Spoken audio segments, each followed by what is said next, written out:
Hola a todos, saludos de quien les habla, Cristian Santos, colaborador del inversorinquieto.es y banquero privado de Ambank. En el día de hoy quería hacerles una reflexión de una situación muy problemática que está teniendo la economía española y que los últimos años del gobierno que está teniendo nos está llevando a la economía a tener una situación más que preocupante, donde Bruselas ya está alertando de que estos niveles hay que reducirlos. Y es el endeudamiento público, que en la actualidad está en cifras récord y sitúa muy lejos el objetivo del gobierno para el año 2024. Haciendo memoria, hay que decir que a mediados de julio el ministro de Economía, el señor Cuerpo, dibujaba una trayectoria descendente de nuestro endeudamiento. Situaba en el 105.1% del PIB este año, desde el 103.6% en 2025 y por debajo del 100% en 2027. Sin embargo,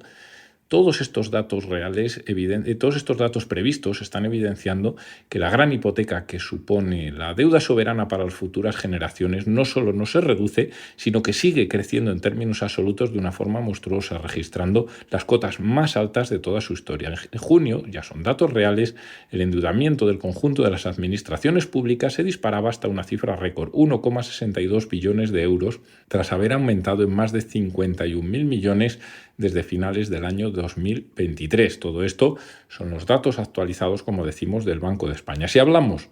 en términos de PIB, el ratio se situaba en el 108,2%, ligeramente por debajo del 108,9% que cerraba el primer trimestre, pero por encima del 107,7% con que cerraba el año 2023, cuando ya fue el cuarto mayor ratio de deuda sobre PIB de toda la Unión Europea. Aparente mejora muy tímida por su parte respecto a marzo se debe esencialmente al crecimiento económico y al menor peso relativo de la deuda sobre PIB. Se ralentiza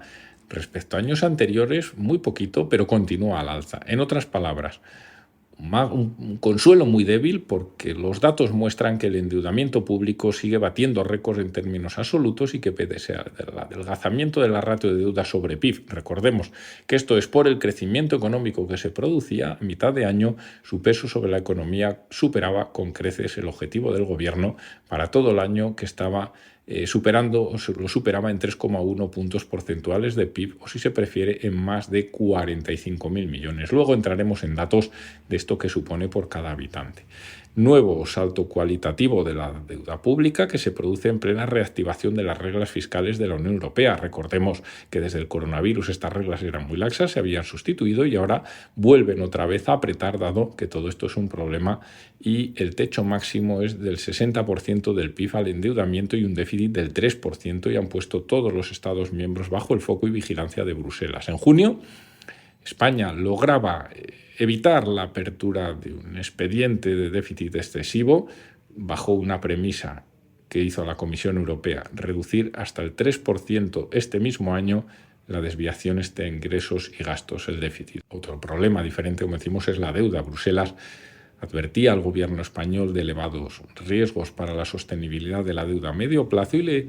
le apretaba a diseñar, implementar un plan de saneamiento adecuado que contemple el incremento exponencial de los gastos por el envejecimiento de la población. Esto es pensiones, básicamente, pero también sanidad, cuidados de larga duración, es decir, todo el coste que va a suponer el envejecimiento poblacional, del cual es la base, es las pensiones. Se ha producido una reforma, pero que según los expertos esa reforma puede llevar a la quiebra del sistema. Esa hoja de ruta de consolidación fiscal es lo que le llevan reclamando desde hace tiempo al Banco de España, la IREF, el FMI, la propia Comisión Europea, hasta ahora sin éxito, organismos que además son mucho menos optimistas que el Ejecutivo sobre la evolución de la deuda en nuestro país. El Banco de España advertía en su último informe trimestral, que se publicaba en junio, que el endeudamiento público no solo, según su punto de vista, no se reducirá en el próximo trienio, sino que pasará del 105,8% de PIB de este año al 107,2% en el año 2026. Como vemos, cifras muy diferentes a las que estima el gobierno. La IREF vaticina que si bien el endeudamiento bajará hasta el 105,3% este año, 2 décimas por encima de lo que prevé el Ejecutivo, en 2027 seguirá por encima del 104% sobre PIB, ratio inferior al 100% que promete el gobierno. En septiembre, España tiene una fecha importante, deberá retratarse, deberá mostrar de nuevo ante Bruselas su plan, presentar un plan de ajustes plurianual en que se comprometa una senda descendente de la deuda en los próximos años. Ese ajuste se acomete a 7 años, se incluye reformas estructurales, el apretón de cinturón, es decir, el recorte de gastos que tiene que soportar nuestra economía, que tiene que ejecutar el gobierno, va a rondar los 5.300 millones de euros al año. ¿Cómo se reparte la deuda que tenemos en nuestro país? Pues el 90% de la deuda acumulada hasta en el primer semestre corresponde al Estado, 1,46 billones, se disparó en más de 54.000 millones desde diciembre y en más de 301.000 desde finales del 2020, pero esto viene sobre todo por el efecto de todas las medidas desplegadas por el gobierno debido a la pandemia, la guerra de Ucrania, la crisis energética, el socio inflacionista y todas las medidas de ayuda que se ha producido en las economías. Todo esto puede ser discutible o no su efecto sobre las economías, pero es gasto que se ha ejecutado y es incremento de deuda todo ese gasto. Las comunidades autónomas también aumentan por su parte la deuda, que pasaba de algo más de 325.000 millones en diciembre a casi 338.000 millones en junio, 12.000 millones más, todo ello en un contexto del problema que puede generar en la economía española la prometida soberanía fiscal a Cataluña por parte del gobierno central. Recordemos que esto sacaría recursos del Estado y pondría en jaque la reducción de deuda, así como su coste y sostenibilidad, según han advertido propios socios del Ejecutivo. Todo esto hay que recordar que hay que trasladarlo a lo que es la economía real, ¿no? Es decir, lo que vivimos en nuestro día a día, ¿no? Así, mientras el gobierno, como les comentábamos en la parte primera de nuestro podcast, sigue aumentando el endeudamiento, muchos ciudadanos, pues, por desgracia, no pueden encender casi la calefacción, el aire acondicionado, etcétera, por el coste de la energía les hace imposible pagar la factura, incluso aunque esto se haya ralentizado, ¿no? Recordemos que toda esta situación, había otro estudio hace unas fechas que era el riesgo de pobreza, en este estudio se colocaba el riesgo de pobreza en casi un 25% de la población española. Estamos a niveles de países en un segundo de países del este de Europa, ¿no? ¿Todo esto se genera en qué? Pues que al final muchas personas no llegan a fin de mes, no pueden pagar los costes del día a día, ¿no? Muchos dejan de utilizar el coche, no se puede llenar el depósito, las familias les cuesta más comprar en el supermercado, pagan más por menos cosas, al tiempo que aunque se relaje algo los precios, como hemos visto, y el tipo de interés pueda bajar en estas próximas fechas, con lo cual el Euribor ya lleva recortando unas cuantas semanas, la cuota hipotecaria caerá, las empresas, comerciantes ven encarecerse su financiación, el sector público no se aprieta el cinturón. Es decir, el sector privado está pasándolo mal, el sector público, por contra, sigue haciendo un gasto excesivo, gasto a manos llenas, mediante endeudamiento. Es decir, es muy discutible el gasto, no es gasto productivo que genere crecimiento económico, sino que es gasto mediante endeudamiento. Hablábamos que solo en el mes de junio la deuda se subía en más de 24.700 millones de euros, casi 800 millones al día en los 30 días del mes de junio, que se sitúa en 1,624 billones con B de endeudamiento, con más de 467.000 millones de incremento desde que gobierna el señor Pedro Sánchez. Este recurso de la deuda, los economistas dicen que es un recurso que es letal, pues puede poner en peligro nuestra economía, tanto su capacidad para financiarla si el BCE dejase de comprar deuda. Recordemos que ahora mismo el principal apoyo para la financiación de nuestro país es el Banco Central Europeo, y si no se produce esto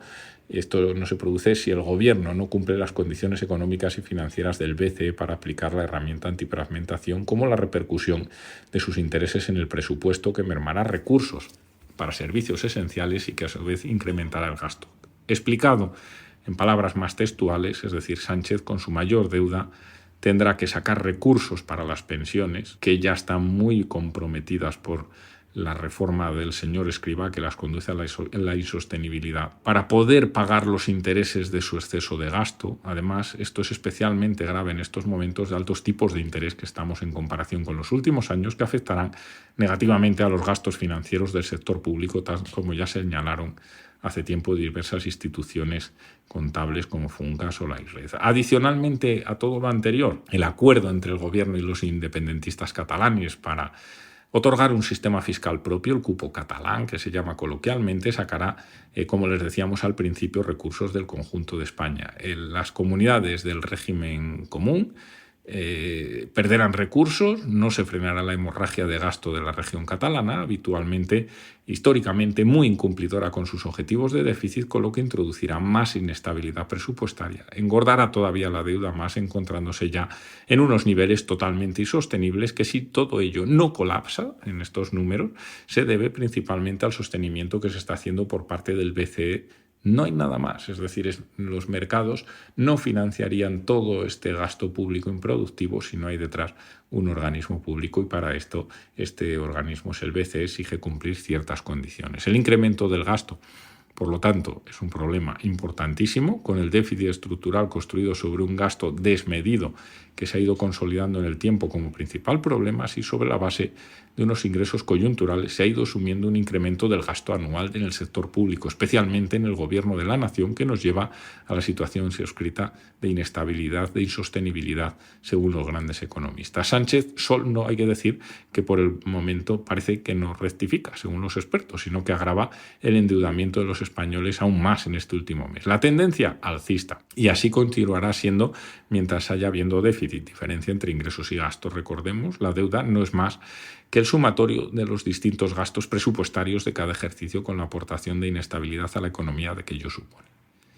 En los últimos años, la recaudación está siendo extraordinaria. La recaudación de impuestos está siendo extraordinaria, motivadas por la inflación. Es una recaudación que el gobierno ya se gastó antes de recibirla, por desgracia. Solo maquilló las cuentas y ha asfixiado más a las familias, dado que no se deflacta la tarifa del IRPF. Estamos pagando un IRPF con tarifas de cuando no había inflación, cuando estamos teniendo